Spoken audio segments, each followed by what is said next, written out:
Hello guys, today I'll be showing you a Warhammer CHAOSBANE build for the Scout class for Elessa.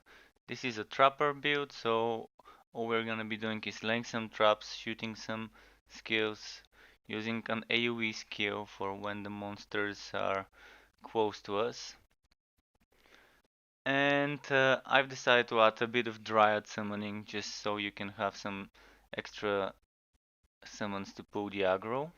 As you can see, I'm showing now some of the stats, how much attack we've got, how much defense we've got when we stack some of the buffs. This build relies heavily on health regeneration to get increased damage, and it's using physical damage mostly. Now let's show you some of the gear choices. We're using the Eternity helmet and set in general because of the bonuses to the trap skills. And it's pretty decent, it's nice, we're getting good bonus damage. For the weapon we're using executors for the conversion from health regeneration to damage. There are some versions regarding the build, I'll talk about them later. For the weapon we're using the one with trap damage, Symbiosis. For the rings, you could experiment. You could put some that reduce cooldown. You could put some that regenerate your HP and energy. You can put some that give you some bonus to the damage. I would suggest using something that regenerates HP and energy and something that gives you cooldown reduction. For the amulet, again, either go for damage reduction, cooldown reduction, whatever you can get, whatever you think is better, whatever feels right for you when you're playing the build. I'd suggest getting good cooldown reduction, good energy cost reduction, uh, and in general, if you need the extra damage, go for it. That's fine.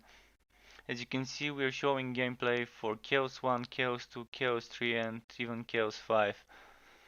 And in the end you see some boss fights.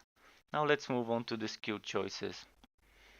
This is the passive god tree. There are few versions of how this can go. If you want, you can go and grab the passive skills for physical damage and reduce anything on the left side of the skill tree to 0. Or maybe just grab that Dryad summoning skill at level 1. But for now, you see we're getting Queen's Wrath. We're using Queen's Wrath for health regen. We're using the passive health regen. We're using some nodes for extra HP, some nodes for energy and HP regen. You can see here we are taking this node with extra cooldown reduction, or was it cost reduction?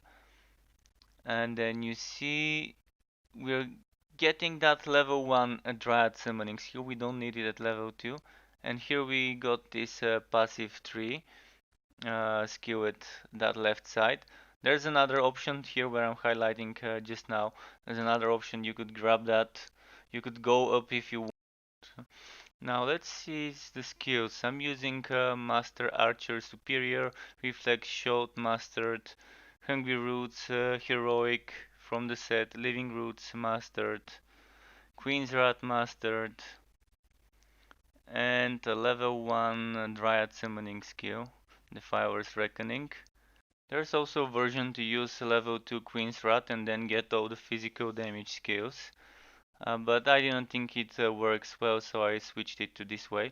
You can see we're using Guardian Spirit, very useful skill once you go through your familiar to get extra field for HP regen, damage reduction, and other goodies. We're also using the Hunter skill, the one that gives you crit chance and HP regen while standing still. And we're using the flat god skill for HP regen as well. You can try and play around, but I wouldn't suggest going for the skill that increases trap damage. It says it increases the number of traps by 1, but it doesn't. I've tried on my heroic trap, it doesn't let me cast more than 1, and I've tried on my other trap, the rooting one, it doesn't let me cast it more than twice. And each cast summons 3. It says it allows you to summon 6, so you can just cast it twice as well, regardless whether you have the passive skill for increased trap summons or not. So just avoid that, I'd suggest. As for what you use instead of the Defiler summoning, you could pick anything you want. You could pick a spinning blade, you could pick another damage skill, like maybe the one with the dagger spinning around you. Now let's show you some of the gameplay, just so you can see how it does in Chaos 1, 2, 3, and 5.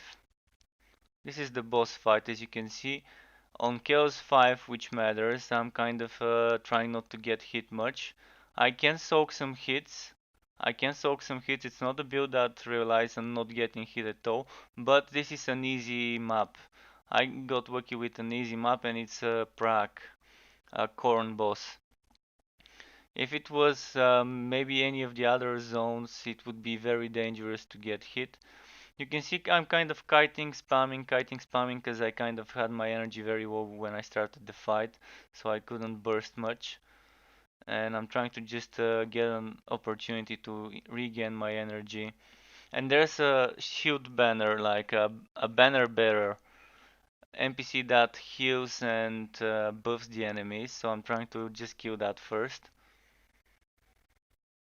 You can see how I just keep kiting, I keep spamming my Queen's Rod for extra HP again. You can see that little patch of grass on the floor. This is from the passive where you get an extra HP regeneration and damage reduction when you pass through your familiar.